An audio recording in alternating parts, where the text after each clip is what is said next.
हर हर महादेव। भगवान शिव और पार्वती की आप पर हमेशा कृपा बनी रहे। आपका दिन शुभ हो। कैसे किया जाता है अगस्त्य जी को अर्घदान, क्या है इसकी विधि, इसे सुनने के लिए हमसे अंत तक जुड़े रहें। यदि आपने हमारे पहले के अध्यायों को अभी तक नहीं देखा है तो पहले जाकर उन अध्यायों को देखें। यदि आप हमारे चैनल पर नए हैं तो हमारे चैनल को आज ही सब्सक्राइब करें ताकि भगवान शिव की आप पर हमेशा कृपा बनी रहे। तो बोलो हर हर महादेव। आइए शुरू करते हैं 28वां अध्याय। भगवान शिव बोले, हे ब्रह्मपुत्र, अब मैं अगस्त्य जी को अर्घ्य प्रदान करने की उत्तम विधि का वर्णन करूँगा, जिसे करने से मनुष्य सभी वांछित फल प्राप्त कर लेता है। अगस्त्य के उदय के पूर्व काल का नियम जानना चाहिए। जब समरात्रि अर्थात 8 या 10 रात्रि उदय होने में शेष रहें, तब 7 रात्रि पहले से उदय काल तक प्रतिदिन अर्घ्य प्रदान करें। उसकी विधि मैं आपसे कहता हूँ। जब से अर्घ्य देना प्रारंभ करें, उस दिन प्रातःकाल श्वेत तिलों से स्नान करके गृहाश्रमी मनुष्य श्वेत माला तथा श्वेत वस्त्र धारण करें और सुवर्ण आदि से निर्मित कुंभ स्थापित करें, जो छिद्र रहित पंचरत्न से युक्त घृत पात्र से संबंधित अनेक प्रकार के मोदक आदि भक्ष्य पदार्थ तथा फलों से संयुक्त माला वस्त्र से विभूषित तथा ऊपर स्थित ताम्र के पूर्ण पात्र से सुशोभित हो। उस पात्र के ऊपर अगस्त्य जी की सुवर्ण प्रतिमा स्थापित करें, जो अंगुष्ठ मात्र प्रमाण वाले पुरुषकारक 4 भुजाओं से युक्त स्थूल तथा दीर्घ भुजदंडों से सुशोभित दक्षिण दिशा की ओर मुख किए हुए सुंदर शांत भाव संपन्न जटामंडलधारी कमंडलु धारण किए हुए अनेक शिष्यों से आवृत हाथ में कुश तथा अक्षत लिए हुए हों। ऐसे लोपा मुद्रा सहित मुनि अगस्त्य का आवाहन करें और गंध पुष्प आदि 16 उपचारों तथा अनेक प्रकार के नैवेद्यों से उनका पूजन करें। इसके बाद भक्ति युक्त चित्त से उन्हें दही तथा भात की बलि प्रदान करें। तदंतर अर्घ्य दें। उसे भी विधिवत सुनिए। सुवर्ण, चांदी, ताम्र अथवा बांस के पात्र में नारंगी, खजूर, नारिकेल, कुशामांड, करेला, केला, अनार, बैंगन, बिजौरा, नींबू, अखरोट, पिस्तक, नीलकमल, पद, कुश, दुर्वाकुर, अनेक प्रकार के भी उपलब्ध फल तथा पुष्प, नानाविध भक्ष्य पदार्थ, सप्त धान्य, सप्त अंकुर, पंच पल्लव और वस्त्र, इन पदार्थों को रखकर पात्र की विधिवत पूजा करें। पुनः घुटने के बल पृथ्वी पर टेक कर सिर झुकाकर उस पात्र को मस्तक से लगाकर नीचे की ओर मुख करके अगस्त्य मुनि का इस प्रकार ध्यान करें और श्रद्धा भक्ति पूर्वक सावधान होकर अर्घ्य प्रदान करें।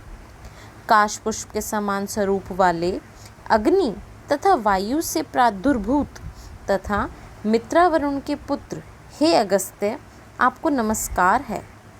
विंध्य की वृद्धि को रोकने वाले, मेघ के जल का विष हरने वाले, रत्नों के स्वामी तथा लंका में वास करने वाले हे देव ऋषि, आपको नमस्कार है। जिन्होंने अतापी तथा वातापी का भक्षण किया, लोपामुद्रा के पति महाबली तथा श्रीमान जो ये अगस्त्य जी हैं, उन्हें बार बार नमस्कार है। जिनके उदित होने से समस्त पाप, मानसिक तथा शारीरिक रोग और तीनों प्रकार के ताप आदि दैविक, आदि भौतिक, आध्यात्मिक नष्ट हो जाते हैं, उन्हें बार बार नित्य नमस्कार है।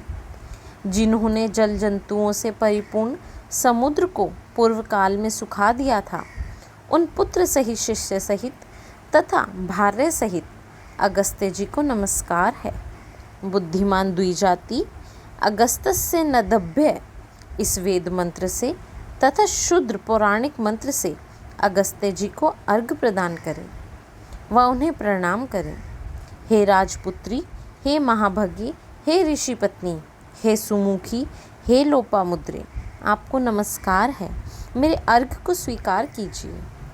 तत्पश्चात मंत्रोवेत्ता को चाहिए कि अर्घ मंत्र से घृत की 8000 अथवा 108 आहुति प्रदान करें। इस प्रकार करके अगस्त्य जी को प्रणाम करने के अनंतर यह कहकर विसर्जन करें, बुद्धि से परे चरित्र वाले हे अगस्त्य, मैंने सम्यक रूप से आपका पूजन किया है, अतः मेरी इहलौकिक तथा पारलौकिक कार्य सिद्धि को करके आप प्रस्थान कीजिए।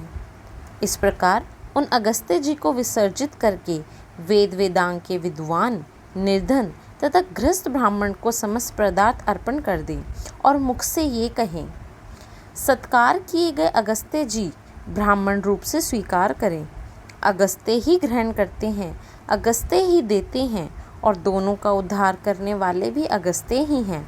अगस्त्य जी को बार बार नमस्कार है। दोनों मंत्रों का उच्चारण करके दान करें। ब्राह्मण आदि पूर्व विहित वैदिक मंत्र का उच्चारण करें और शूद्र पौराणिक मंत्र का उच्चारण करें। तत्पश्चात सुवर्णमयी सींग वाली, दूध देने वाली, बछड़े सहित चांदी के खुर वाली, ताम्र के पीठ वाली, अत्यंत सुंदर कांसे की दोहिनी से युक्त और घंटा तथा वस्त्र से विभूषित श्वेत वर्ण की धेनु प्रदान करें। अगस्त्य मुनि के उदय के 7 दिन पूर्व से इस प्रकार अर्घ्य देकर ही 7वें दिन दक्षिणा सहित गौ प्रदान करें। इस प्रकार इस व्रत को 7 वर्ष तक करके निष्काम व्यक्ति पुनर्जन्म को प्राप्त नहीं होता और सकाम व्यक्ति चक्रवर्ती राजा होता है एवं रूप तथा आरोग्य से युक्त होता है। ब्राह्मण चारों वेदों तथा सभी शास्त्रों का विद्वान हो जाता है। क्षत्रिय समुद्र पर्यंत समस्त पृथ्वी को प्राप्त कर लेता है। वैश्य धान्य संपदा और गोधन प्राप्त कर लेता है। शूद्रों को अत्याधिक धन, आरोग्य तथा सत्य की प्राप्ति होती है। स्त्रियों को पुत्र उत्पन्न होते हैं, उनका सौभाग्य बढ़ता है तथा घर समृद्धिमय हो जाता है। हे ब्रह्मपुत्र, विधवाओं का महापुण्य बढ़ता है। कन्या रूप गुण संपन्न पति प्राप्त करती है और दुखित मनुष्य रोगों से मुक्त हो जाता है।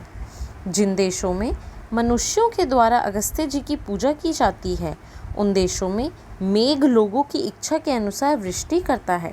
वहाँ प्राकृतिक आपदाएं निर्मूल हो जाती हैं और व्याधियाँ नष्ट हो जाती हैं। जो कोई भी अगस्त्य जी के इस अर्घ्य दान का पाठ करते हैं अथवा इसे सुनते हैं, वह सर्वश्रेष्ठ मनुष्य पापों से छूट जाते हैं और पृथ्वीलोक में दीर्घ काल तक निवास करके हंसयुक्त विमान से स्वर्ग जाते हैं। जो लोग जीवन पर्यंत निष्काम भाव से इसे करेंगे, वह मुक्ति के भावी होंगे। हर हर महादेव। ओम नमः शिवाय। ये अध्याय यहीं समाप्त होता है। आगे के अध्याय सुनने के लिए हमारे चैनल से जुड़े रहे व हमारे चैनल को आज ही सब्सक्राइब व लाइक करना ना भूलें। भगवान शिव की कृपा आप पर हमेशा बनी रहे। तब तक के लिए धन्यवाद।